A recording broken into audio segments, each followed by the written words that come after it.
like you're gonna cry.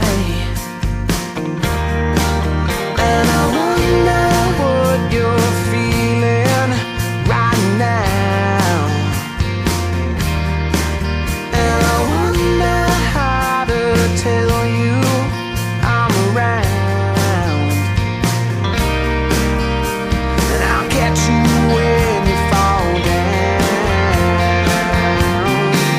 When the world is turning and you're there burning, you feel like nothing's gonna change. When you're down there. First of all, how did you find Fame Games? I stumbled across it in the internet. You know, I'm always on the internet trying to promote my music, and it came out of the blue for me. And I looked at it, I thought, wow, this is really cool. And I heard some of the stuff that had won Track of the Week and Track of the Month, and I really didn't think I had a shot. But what I thought was really cool was that it would give other people the opportunity to listen to my music and tell me what maybe I could improve on. I really didn't think I was going to be up there for Track of the Month. Kelly, now just reading through your notes here, you were actually born on Vancouver Island. Tell us a little bit about where you were born. Yeah, sure. By the way, great to be on the show. Thanks for having me, Sid. You're welcome.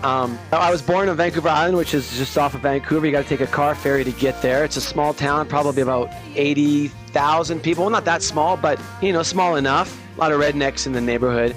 You know, my father is an Australian, so I always had dual citizenship between Canada and Australia. So when I was old enough, I headed over there and spent a few years over there. Came back to Canada and went to university in Vancouver, and that's when I joined a bunch of bands and started to really dig deep into playing live. But why did you end up in Tokyo? Bit of fate, maybe. I was actually playing with a three-piece band, an upright bass player, fiddle player, and myself on acoustic guitar. We were doing all kind of really acoustic-orientated music, and we were playing a gig somewhere in a Japanese agency. A guy from this Tokyo agency happened to be in Vancouver and watched our show, and he invited us to come over and join his agency and perform in Japan. So within about 2 weeks after the invitation, all of us were sitting on a plane flying over here, and that's where it sort of started. And I've been here ever since. That agency has since folded, but I've learned how to speak the language, and I've built up my own kind of clientele over the last 10 years now. Can you speak it fluently, Kelly? もう問題ないですよ。大丈夫です。It's easy for you to say. Now, listen. Not really. It says on your bio, it was a bicycle, a backpack, and $5 and my guitar, and I was off. Was it really like that? Well, it pretty much was, my father being an Australian that lived in Canada, I mean, he was shoving, Australian patriotism down my throat my whole childhood. So I just thought it was time when I was 18, 19 to get out and see it. I really didn't have much money. I saved up enough for a plane ticket, maybe to be a bum for a month or so, but I had to pick up part-time jobs. And that's when I discovered busking. It was a great way to make money and to hone my skills. And it was a great time of my life, being young and single and just not having a care in the world at that stage. So that's kind of where it really started. I started writing songs at that stage too. I've always been writing songs, and I just met a whole bunch of really great musicians when I was over there, and people that were songwriters as well. And that's where we started working together, and songwriting just became a big part of my life. I was going to ask you, Kelly, so many indie artists actually start off by busking. How important do you think that is, busking, in order to improve your craft? Well, I think if you're not getting any live performances elsewhere, I mean, it can be huge for you, can't it? Trying out new songs is great too if you're getting a better response from the crowd. We got a lot of great gigs from being out in the streets because,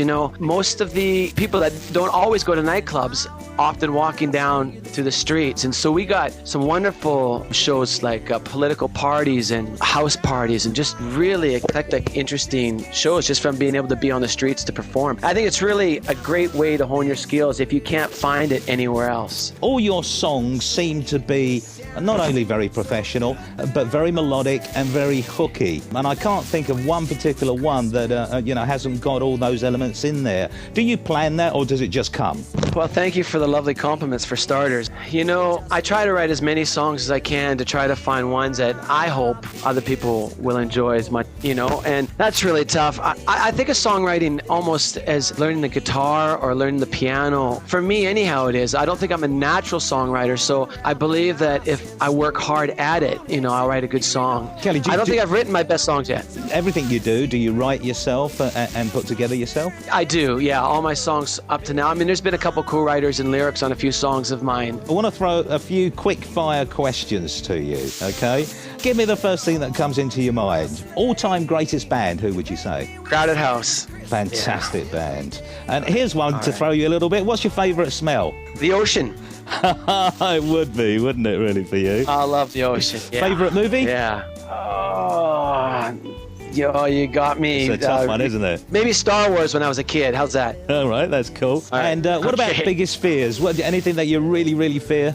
Oh, there's a lot of foods I fear. There's a lot of foods I can't eat, unfortunately, yeah. Have you got any particular favourites that you hear on Fame Games that you think, wow, no, they are top quality? Oh, there's a lot. You know, recently, National Product, it's just good rock and roll. State Warning, clever and catchy stuff, in my opinion.